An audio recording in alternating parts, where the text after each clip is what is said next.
சித்தார்த் அக்ஷரா, இன்னைக்கு நம்ம ஔவையாருடைய மூதுரையில 20வது பாட்டு பார்க்க போறோம். சரியா? அக்ஷரா, காப்புச்செய்யுள் சொல்லுமா.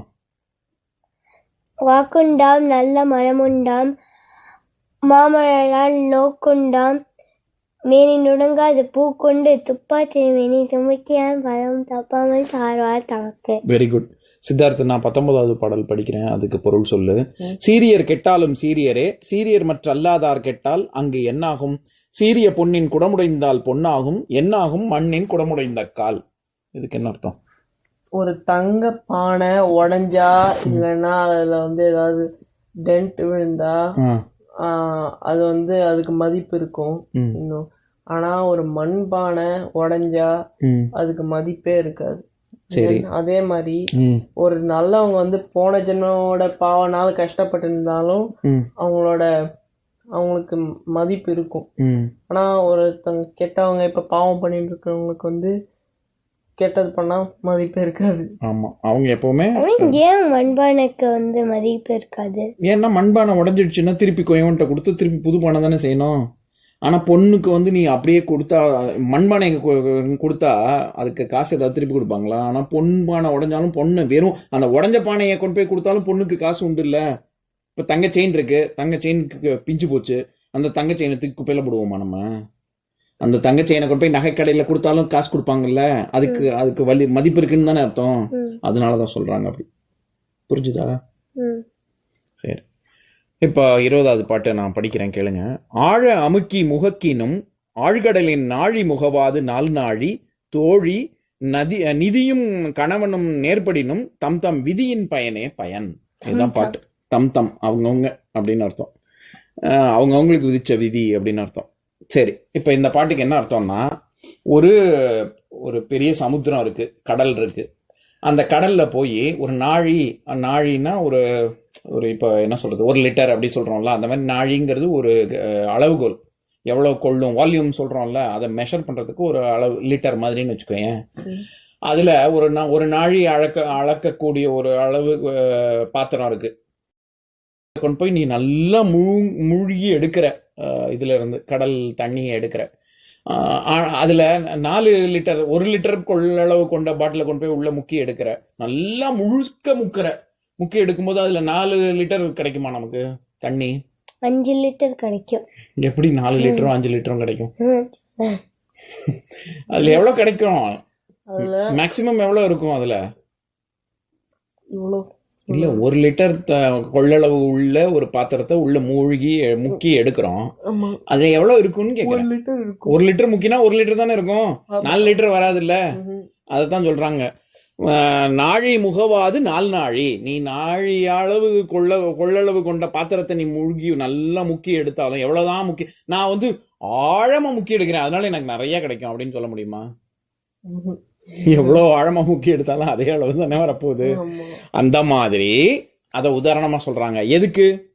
அக்ஷரா, தோழி இங்க ஒரு பெண்களுக்கு சொல்றாங்க. ஏன்னா தோழின்னு அட்ரஸ் பண்றாங்கல்ல. தோழினா ஃப்ரெண்ட். ஆமா, தோழன்னா ஆம்பளைய சொல்றது, தோழின்னா பொண்ண சொல்றது. சரியா? இங்க அவங்க பொண்களுக்கான உபதேசம் மாதிரி சொல்றாங்க. என்ன சொல்றாங்க? தோழி நிதியும் கணவனும் நேர்படினும். நிதினா என்னது? காசு.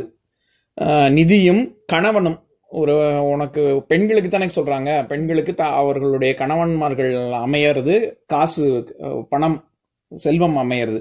இது ரெண்டும் நேர்படினும்னா கிடைச்சா கூட அப்படின்னு அர்த்தம். தம் தம் விதியின் பயனே பயன். அவங்களுக்கு என்ன விதிச்சிருக்கோ அதுதான் கணவனாகவும் செல்வங்களும் அவங்களுக்கு என்ன விதிச்சிருக்கோ அதுபடிதான் நடக்கும் அப்படின்னு சொல்றாங்க. போன ஜென்மத்துல அவங்க என்ன பாவ புண்ணியங்கள் பண்ணிருக்காங்களோ அதுக்கேத்த மாதிரிதான் அவங்களுக்கு வாய்க்கக்கூடிய கணவன்களும் அவர்களுக்கு அனுபவிக்கக்கூடிய செல்வமும் இருக்கும் அப்படின்னு சொல்றாங்க. இது நம்ம பேச்சு வழக்குல எப்படி சொல்லுவோம்னா, எல்லாருக்குமே அப்படிதான். இது பெண்களை பார்த்து கணவன் சொன்னா பசங்களை பார்த்து மனைவிங்கிறது ரெண்டுமே பொருந்தும். இது பெண்களுக்குன்னு மட்டும்னு இல்லை, அர்த்தம் கிடையாது, எல்லாருக்குமே அதே தான். சரியா? இதுல பேச்சு வழக்கில் என்ன சொல்லுவாங்கன்னா, எவ்வளவுதான் எண்ணெய, இப்போ ஒருத்தர் எண்ணெய நல்லா உடம்புல தடவிண்டு மணல்ல போய் உருள்றாங்கன்னு வச்சுக்கோ, அந்த மணல் எல்லாம் உடம்புல ஒட்டுமா? ஒட்டும் தானே.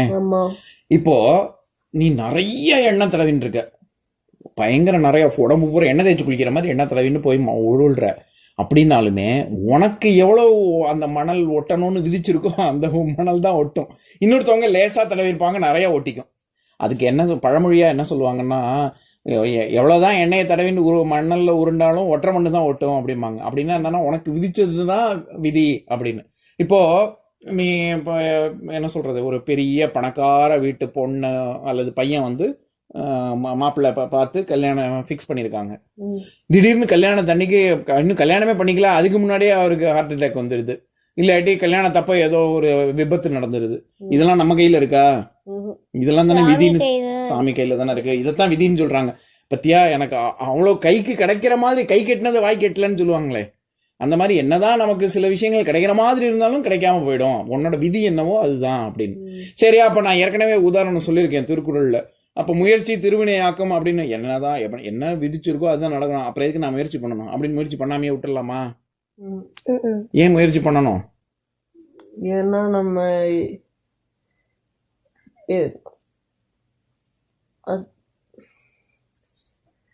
வந்து முயற்சி பண்ணணும். நம்ம வந்து முயற்சி பண்ணணும். அதாவது கஷ்டங்கள் 3 விதமா வரும். நமக்கு நாமே வரவழைச்சுக்கிறது, மற்றவங்க நமக்கு வரவழைக்கிறது, தெய்வம் நமக்கு வரவழைக்கிறது. சரியா? இந்த நமக்கு நாமே வர வச்சுக்கிறது எப்படி தடுக்கிறது? நம்ம எல்லாருக்கும் நல்லது பண்ணினோம்னா நமக்கு 4 பேர் நல்லது பண்ணுவாங்கல்ல. நம்ம யாருக்கும் துன்பம் பண்ணாம இருந்தோங்கன்னா நமக்கு யாரும் துன்பம் பண்ணாம இருப்பாங்க. அப்போ நமக்கு துன்பம் வரக்கூடாதுன்னா நம்ம யாருக்கும் துன்பம் பண்ணக்கூடாது. அது ஃபர்ஸ்ட் ரூல். மற்றவங்க பண்ற துன்பம் இது உனக்கு வருது இல்ல, இப்போ யாரோ வேற யாரோ உனக்கு பண்றாங்க, அது வந்து வேற யாரோ போன ஜென்மத்து பலனால உனக்கு வருது. இதெல்லாம் தாண்டி தெய்வம் உன்னைய பரிசோதிக்கிறதுக்காக, நீ எவ்வளவு உறுதியா இருக்கன்னு பாக்குறதுக்கு தெய்வமே உனக்கு டெஸ்ட் பண்ணுவாங்க. ரிஷிகளுக்கெல்லாம் அப்படித்தானே பண்றாங்க. அந்த மாதிரி இருக்கிற துன்பங்கள் நம்ம என்ன பண்ணினாலும் அதை தான் விதின்னு நம்ம சொல்றோம். புரிஞ்சுதா? இப்ப இந்த நான் முயற்சி அப்ப ஏன் முயற்சி பண்ணணும் அப்படின்னு கேட்டா, இந்த மிச்ச 2 துன்பங்கள் இருக்குல்ல, இது நம்ம கையில தான் இருக்கு.